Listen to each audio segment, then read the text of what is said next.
crise de deslocamento. Nisso, inclusive, os patinetes ganharam muito espaço, porque a gente está vivendo um momento, enfim, de novas empresas, novos espaços de coworking, muita gente fazendo novos deslocamentos, em que, bem no momento em que também chegou o patinete, e descobrem que podem fazer esse deslocamento por patinete, não necessariamente, enfim, por ônibus, transporte ou carro mesmo. Eu decidi comprar o meu quando eu buscava uma alternativa para eu desestressar o meu dia a dia, no meu caminho para o trabalho. E também para poder utilizar o transporte público que tem disponível em Brasília. Vendi meu carro em busca de aproveitar o transporte público que Brasília tem, né? E visando sempre a economia também, financeira. O uso das pessoas dessa tecnologia permite ver que elas estão à espera de uma opção de micromobilidade. E isso é bom. Isso é bom porque diz que as pessoas realmente estão desejando mudar o uso do carro, deixar o carro, mudar outros modos mais ativos, mais sustentáveis. Ou seja, existe uma potencialidade. Só que precisamos incentivar isso aí. Precisamos trabalhar para que a população seja atendida.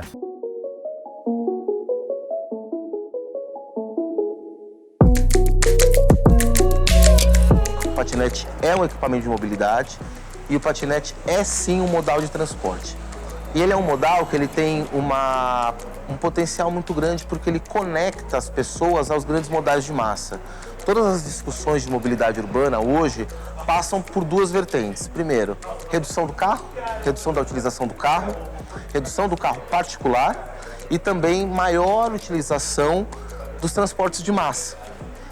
Metrô, ônibus, VLTs. Só que, na maioria das vezes, esses grandes modais de massa não estão perto o suficiente da população. Então é aí que o patinete, que a bicicleta compartilhada entram. É justamente em conectar as pessoas, o usuário, a esses grandes modais de massa.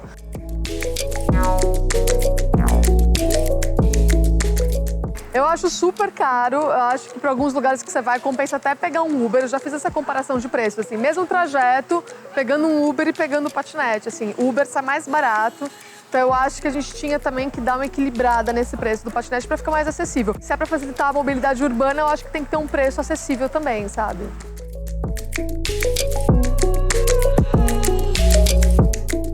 A gente está no momento de entender ainda como vai ser essa inserção, mas ainda nas cidades eles estão limitados a espaços muito centrais e muito pequenos, então é muito difícil considerar ele como uma solução de mobilidade. Ele é um novo meio de transporte ali para pequenos deslocamentos em áreas de muita renda concentrada normalmente, muito trabalho. Então, eu imagino que nesse contexto brasileiro, principalmente de São Paulo, a gente ainda vai ver com as pesquisas, ele tem, na verdade, mais substituído viagens de Uber do que viagens propriamente de outros modos, né? Que é quem vale mais ou menos o mesmo preço, mas você tem uma experiência na cidade. Dessa forma, se isso acontece, isso é positivo, porque a gente está tirando viagens de carro para as pessoas se deslocarem de uma forma que tem uma maior interação com a cidade, né? Tem um contato olho a olho, tem um espaço menor, polui menos. O que a gente entende é que tanto a bicicleta quanto o patinete contribuem para tirar as pessoas do carro, que eu acho que é a nossa grande missão aí.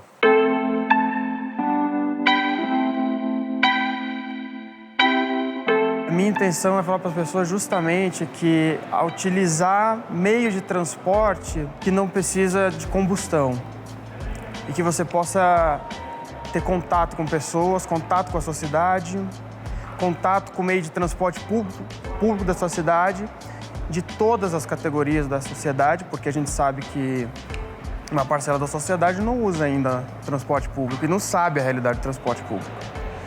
Então, a partir do momento que eles começam a utilizar e ter meios para isso, eu acho que as coisas tendem a melhorar. É uma questão de uma evolução natural, né? Os aplicativos mostram, com base na sua viagem de patinete ou de bicicleta, quantos metros cúbicos de gás carbônico você economizou. Então isso me dá uma satisfação em usar o patinete. Sempre ao final da corrida, quando você bloqueia o patinete, ele te mostra um resumo com o tempo da viagem, a distância em quilômetros e quantos quilos de gás carbônico você economizou por não andar de carro.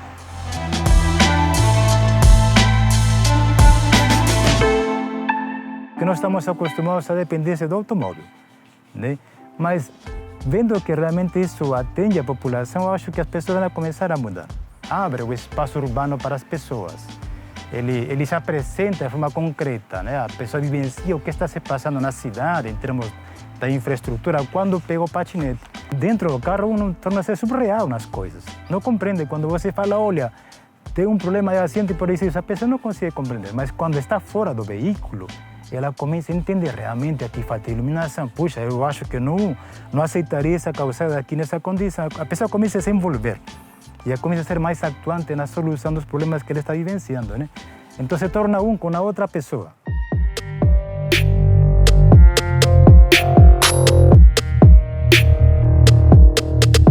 O que eu acho perigoso é as partes que não tem ciclovia. Então já passei sim por situações de carro frear em cima, de carro passar muito perto da gente. Eu acho que o mesmo risco que um ciclista corre, quem também está utilizando patinete é a mesma coisa, o mesmo risco. A gente não tem infraestrutura adequada para isso. A gente tem poucas vias que têm ciclovias, que seria o espaço mais adequado pela velocidade em que se trafega para dividir o espaço. E, de alguma forma, é bom que ele está chamando tanta atenção, porque está chamando atenção para a falta de infraestrutura que tem nas cidades. E, por outro lado, como a gente tem poucas ciclovias, as pessoas vão andar nas calçadas, elas percebem que as calçadas são horríveis. O mais difícil para mim é a estrutura precária que ainda tem nas ruas. Essa é a maior dificuldade. Calçadas que não têm rampas, às vezes, de acesso. O que é ruim para o patinete, eu fico imaginando para o cadeirante que precisa, né? Então, não tem rampa, não tem padronização de calçada, você tem problemas para poder usar, por exemplo, as ciclofaixas que dividem a via com os carros, porque os carros muitas vezes não respeitam. A patinete, ela traz, na verdade, para a superfície alguns problemas que as cidades têm. Então, quando você começa a discutir a utilização da patinete na calçada ou não, e aí você percebe que as calçadas, de maneira geral, no Brasil, não são apropriadas nem para pedestre, aí você traz de novo, poxa, existe um problema de calçadas. Quando você fala que o local mais apropriado, de fato o local mais apropriado para patinete andar são as ciclovias, você também traz a discussão de, quais as cidades do Brasil têm uma infraestrutura adequada do ponto de vista de ciclovias? Todos esses assuntos que estavam um pouco à margem acabam vindo para o centro do debate. Para mim, o grande problema do patinete é que as pessoas elas não entendem que o patinete é um meio de transporte que tem que seguir as regras como um carro.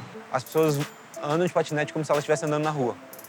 E aí, como o patinete é elétrico e muito rápido, 25 km por hora é muito rápido, as pessoas ficam inseguras e aí são onde os acidentes acontecem. É um processo de aculturamento, de quase de evangelização. Primeiro, de que o patinete não é um brinquedo, é sim um modal.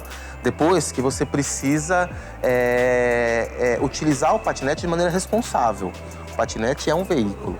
Então, as pessoas têm que entender que tem que respeitar a legislação do CONTRAN para velocidade, tem que respeitar os espaços destinados aos pedestres, tem que conviver com o carro e com os demais modais de maneira harmoniosa.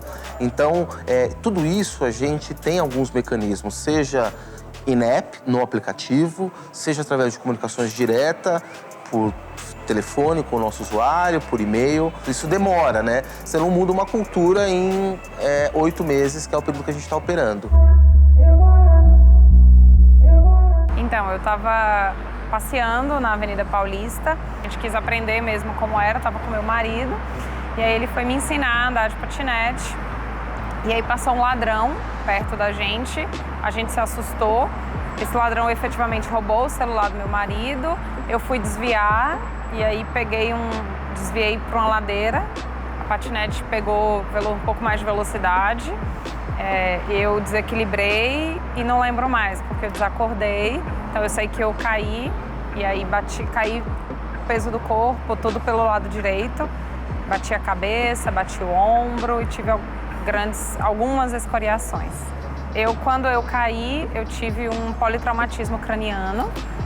Eu desacordei, então, e também tive uma parada respiratória. Eu tive 4 fraturas na cabeça, eu fiquei com uma lesão no ombro e uma fratura na clavícula. Eu não tive coragem de andar ainda, depois de que eu caí. Meu marido era um usuário quase que diário da patinete e ele também não teve coragem ainda de usar. Acho que a gente passou por um trauma muito grande, mas eu não sou contra. Eu acho que é uma tendência. Hoje o transporte público no Brasil e em muitas cidades é muito ruim, então é uma alternativa para pequenas distâncias, para suprir com onde veículos de ônibus, metrô não chega. Então, assim, a gente precisa melhorar a estrutura do próprio patinete, eu acho que é um caminho. O patinete, o sistema de freio dele não é ainda muito seguro. Ele, quando você freia, ele freia muito de vez, e aí você muitas vezes é lançado para frente por conta desse freio. Ele não é muito estável. Em alguns momentos, quando você passa por algum buraco, quando alguma coisa, a roda é muito pequena, muito estreito, você perde um pouco a estabilidade.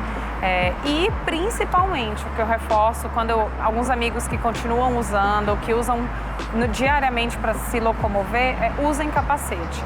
Porque uma lesão, se você bater o ombro, se você bater o joelho, se você bater alguma coisa, é uma lesão, pode ser que te cause algum problema, sim, mas não com o impacto que um trauma na cabeça vai te trazer. As consequências vão ser muito maiores.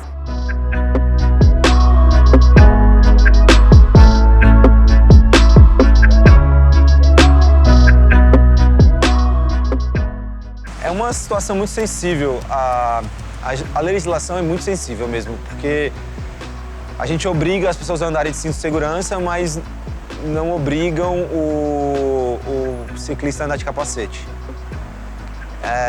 Eu, quando tinha minha bicicleta, andava sempre de capacete. Já sofri acidente de bicicleta quando morava nos Estados Unidos e tal, e o capacete me ajudou muito. Eu gosto de me sentir seguro, então eu tendo a usar. Mas eu acho que é muito mais uma questão de você ensinar as pessoas a andarem, a seguirem regras, do que de um dia para o outro você passar e falar, olha, tem que comprar capacete.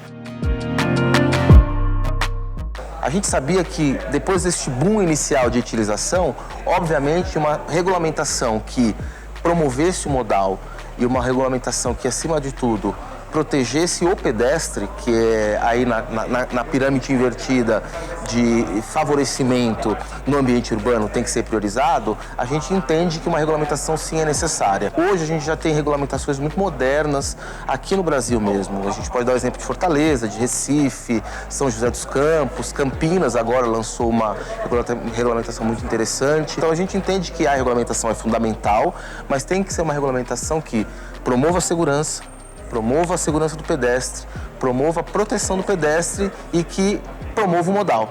Eu acho que precisa ter algumas regras, até para ficar organizado para todo mundo e tal, mas eu acho que a gente não pode colocar muito empecilho a ponto de ser muito difícil de usar, sabe? Eu acho que o patinete ele veio para facilitar a mobilidade urbana mesmo. Sou super a favor, acho que tem que ter, assim. Mas se a gente começar a colocar muito empecilho para usar, aí não vai facilitar a nossa própria vida, assim, né?